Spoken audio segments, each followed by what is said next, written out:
كلنا بنبص على السوشيال ميديا، بس هل فكرت قبل كده هي بتبص علينا ازاي وازاي بتغيرنا؟ دي أميرة، حياتها زي حياتنا وأحلامها بسيطة، بتحب التصوير بالكاميرا القديمة بتاعتها، وعلى الفيد بتاعها كان في عالم تاني، عالم لارا الانفلونسر اللي حياتها كاملة. الانفلونسرز دول بيخلقوا محتوى بيسمع مع جمهورهم. أميرة قررت هي كمان عايزة تسمع. في الأول حاولت تصور حياتها الحقيقية، ده طبق الفول بتاعها، بس ده كان فطار لارا. الفرق واضح، وهنا بدأ التحدي. تحدي إننا نفرق بين المحتوى المتظبط اللي مفهوش غلطة وبين الحياة الواقعية اللي بنعيشها.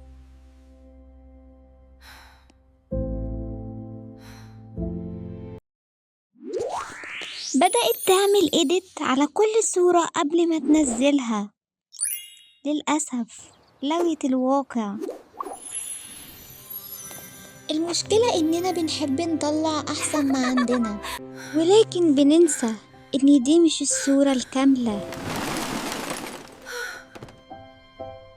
بدأت تحس بتعب عشان الحاجة المزيفة بتتعمل بصعوبة وما بتبقاش خارجة من القلب.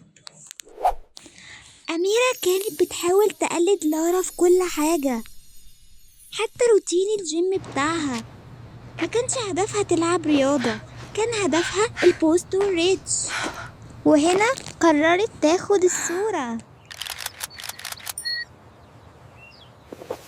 وطبعا تعبت لحد ما خلصت البوست. ولما نزلته الناس بدأت تتفاعل معاها، لايكات وكومنتات، وهي كانت طايرة من الفرحة. الابتسامة ما فرقتش وشها، بس هي ما تعرفش ان دي سعادة مزيفة. أميرة وصل بيها الحال إنها بتقلد لارا في المكياج وفي اللبس وفي كل حاجة. بدأت تحس بالخنقة والزهق، ولما جت لها رسالة من صاحبتها مريم بتقول: وحشتيني، يلا ننزل ناكل آيس كريم زي زمان. بس هي ما كانتش شايفة غير إنها تنزل البوستات وتقلد لارا. بدأت تتنازل عن سعادتها الحقيقية. الموضوع وصل معاها الإدمان. تفتكروا أميرة كانت صح لما معرفتش تفرق بين الحياة الحقيقية والحياة المتفلترة على الشاشات؟ بدأت تفهم إنها كسبت حاجة، بس خسرت قدامها حاجات كتير.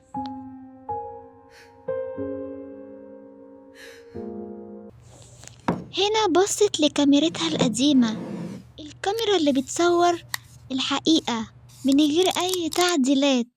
خلوا بالكوا يا أصحابي، الناس بقوا يقيسوا قيمتهم الحقيقية بعدد المتابعين، ونسيوا إن القيمة في القلب مش في العدد.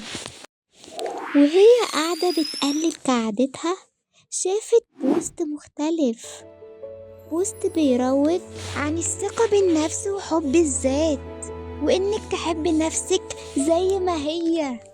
هنا أميرة ابتسمت ابتسامة حقيقية من قلبها، مش مجرد بوست.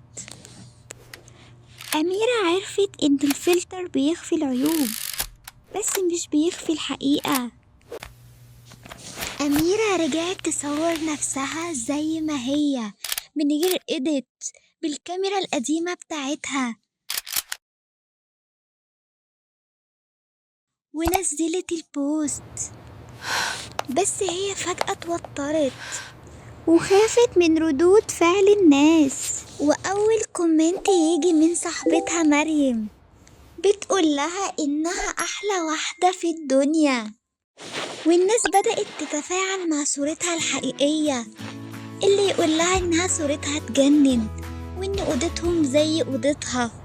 الكل عاوز يبقى مثالي، ناجح، مشهور، بس الحقيقة مفيش حد مثالي، مفيش حياة مفيهاش صعوبات. وافتكر، عادي جدا إنك تقفل الموبايل لو حسيت إنك تعبان.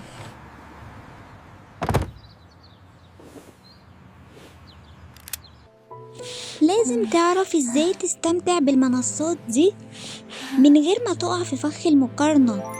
يعني تعرف تتابع ايه وتتجاهل ايه، تبعد عن اللي بيحبطك وتقرب من آيس كريم اللي بكرة؟ بيديك طاقة وإلهام. وافتكر إنك لازم تعيش أكيد. حياتك زي ما هي، مش زي ما الترند عايزك Seriously تبقى. though, this moment مش is اللايكات perfect. هي اللي It هتحدد really is. قيمتك، I needed this قيمتك في laugh. طبيعتك. هي دي السعادة الحقيقية.